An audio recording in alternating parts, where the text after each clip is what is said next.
FD basically is nothing but a sales role, if you say. Yeah. So you are trying to pitch the solution that they are going to implement in the future, but this is like the solution you are making a prototype. FD roles actually requires more of a soft skill than Yeah. like technical skills. Hmm. So if you are Hmm. good with like helping people understand about business, about technical terms in a very simpler term. So when I was giving interview for the FD role, senior engineer role, so there was literally a question that how would you explain the complex thing to a 5-year-old Okay. kid, maybe like a granny. That does not matter if you are FD or if you are SD or if you are a researcher or whatever, Okay. but content creation always helps you to build the public image of yourself. Not like you are doing some useless thing or coming to the LinkedIn. It should be like it helps actually to build your own personal brand, and it helps you in terms of like your learning curve as well. Yeah. So coming to your work as well. So you've been working at different areas, right? I think you worked with FD for a while, and now you're working in the AI team. So how did that shift happen? Like, can you just tell them a bit more about your story and what you do? Again, some people might not have seen your entire work history so far. They might have just seen the project. So could you tell them a bit more about your work? How what you have done so far, and your whole story till now, and how you transitioned internally from FD role to AI research role now. So Okay, so maybe like from the start, I'll just mention that I started my journey in 2022, yeah. and so I joined SAP. That was a placement, like college placement. So I was there in SD, like a software developer, Hmm. and I worked as a like a Java developer over there. And definitely, I didn't like working with Java because like I was in my college days itself, like I was doing learning ML, doing research in ML, and I've even published a paper in deep learning, IEEE, in my college days. Hmm. So I was not liking Java, or to be honest, back then when I joined SAP, but glad I was able to learn a lot of system Hmm. designing concept over there, and how microservices works and how they integrate with each other. And from there, like I transitioned within the SAP to leading one AI project within SAP. So it was for 25,000 customers. I was leading a project. And from there, I was like, okay, now my AI passion is coming back. Then I switched to IBM. So I was getting an offer for senior AI engineer over there. So that was like senior AI engineer slash forward deploy engineer in today's term. So what exactly FD means is basically, I would say, FD is other person who works with the client directly. So a company will come to you, they will say, okay, this is the problem statement, I just wanted to integrate AI into this. So it is your job to help them with their use case, with their problem statement, design and whole architecture with them, Hmm. make them understand where AI can be implemented, where AI is not yet required in their implementation, and make them understand about the costing, about like the effort will be going through. So in this, like they will be coming with the very much of confusion to you, and you have to provide a solution around it. So it's like a kind of a prototype building with clients, and making them know, okay, like this is the prototype, this is how it will look like once it is implemented, and giving like a simulation kind of environment to them. So this is what FD do. So FD basically is nothing but a sales role, if you say. Yeah. So you are trying to pitch the solution that they are going to implement in the future, but this is like the solution you are making a prototype. Okay. So usually the time takes is like 2 to 4 months to build one prototype.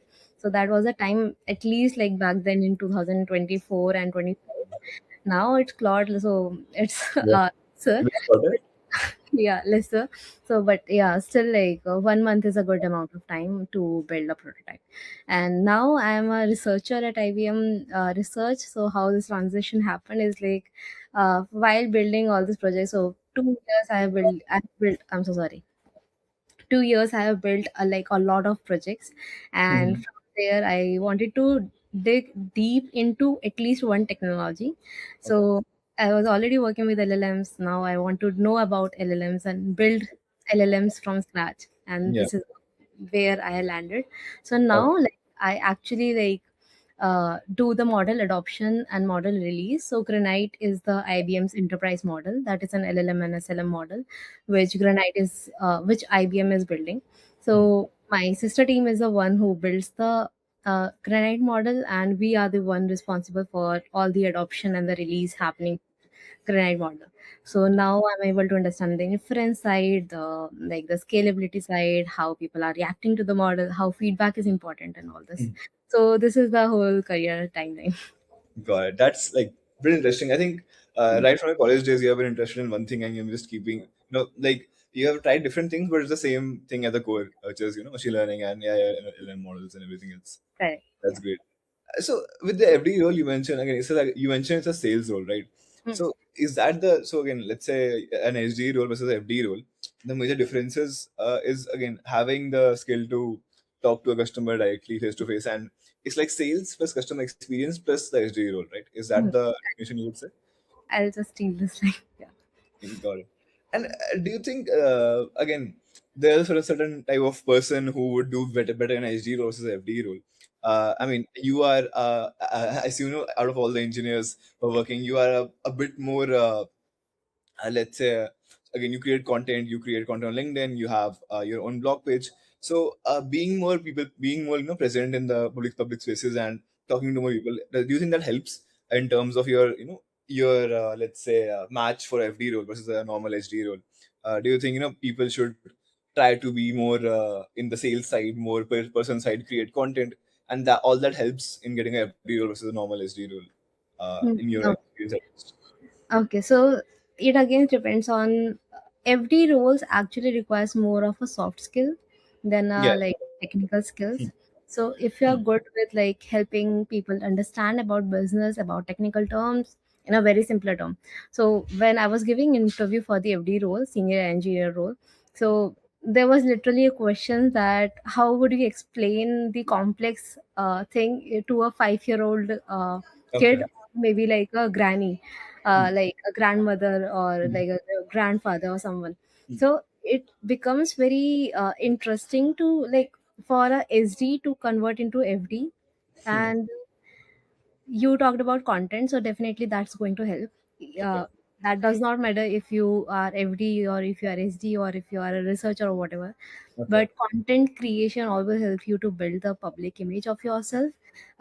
Not like you are doing some useless thing on coming to the LinkedIn. It should be like it helps actually to build your own personal brand, and your it helps you in terms of like your learning curve as well. Because Yeah. now I know I have to put something on LinkedIn, I have to read by myself first, Like, and then only I have to put something. So reading becomes my habit because like I write on LinkedIn. hmm. So it's like a interrelated thing, but it is helping me throughout my journey from going from 0 to 1, 1 to 2, 2 to 3, like that. Got it. I think it's a positive feedback loop as well, right? Because on LinkedIn, you have to write concisely, you have to write better, and that Yeah, makes you better at writing in your own job, and it just creates a loop right there. So correct. it's very interesting. Like again, we'll shift to technical topics as well. But since you're on the topic of content, so you started content, be active in content. I'm assuming in the last couple of years. But if you have had to go back and let's say you were in college, then would you still want to start content maybe earlier? Let's say you were the age of these students, they are in college right now. Do you think content creation and being out in the public has a space? They should allot some fixed time for that, or they should focus on technicals and focus on just learning right now? Or do you think that should be a fixed time for them and should actually be that gives they give importance to? Mhm. Yeah, so I'll definitely, if I go back to my college days, definitely I would have started from day one of my college, because I guess so recently I've been doing a lot of hackathon again, back again. Okay. So I see a lot of like college students performing better than me. Hmm. And in terms of like even GTM, so GTM is nothing but go to market. So what exactly go to market is like they know how market will react, Hmm. how things. So this is only and only because of like they are watching people in public, they are building by themselves in public. And whatever they are building, if even if it is like very basic project, it is basic for you in your mind, it is not basic for people on LinkedIn. So and people over LinkedIn, at least they are very much encouraging. They will not never be like too harsh to you. They Yeah. are always encouraging. If some critics is actually happening, then it is also good, because some critic is very important in your life. But people in general very encouraging. So I'll recommend everyone in the call, especially the students, so start building in public. I'm not sure like college will give some time to you, Mhm. but like if you're managing some time out of your college, that is itself like making you already ready for your future. Like maybe you are doing job, maybe you are doing business or whatever it is. Taking out time, a few like hours or maybe like 1 hour from your daily schedule to build in public, because then only you will get to know how time management actually works. Yeah, makes sense.